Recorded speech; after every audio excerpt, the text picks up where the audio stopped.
Salamat po, Lord. Salamat po.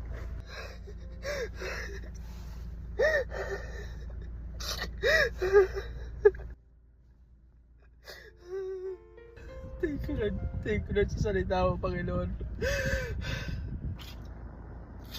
Hindi ko alam ba't ako umiiyak. Hindi ko alam ba't ako umiiyak. Hindi ko alam ba't ako umiiyak.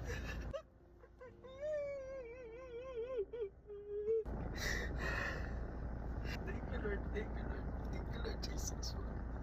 Naniniwala po sa iyo, Panginoong Jesus. Napakabuti po ng Panginoong Jesus. Napakabuti po ng Panginoong Jesus. Bibigyan niya tayo ng eternal life. No, basta maniwala lang tayo sa Kanya. Yung mga hindi naniniwala kay Jesus, so parang hindi ka na naniniwala sa Diyos Ama na nagbuhay sa Kanya, no, para tubusin tayo sa mga kasalanan. Hindi ko alam ba't ako umiiyak eh. First time ko magbasa ng Bible. Nakakadalawang video na nga tayo noong Sunday. So ito yung nabasa ko, ba't ako naiyak. Sa John chapter 5 verse 28. Don't be surprised, indeed, the time is coming when all the dead in their graves will hear the voice of God's sons. So sa next verse 29, and they will rise again.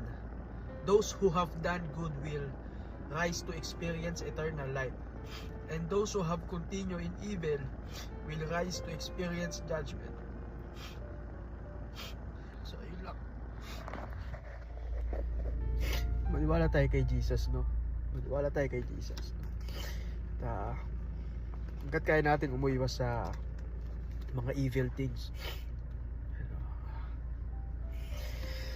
umiwas tayo, no? Lumapit tayo kay Lord. Thank you, Lord Jesus. So okay guys, ha. So okay guys. Ngayon lang ako nakakita ng ano, no? Ngayon lang ako nakakita ng tatuan tapos umiiyak, no? Magul ko.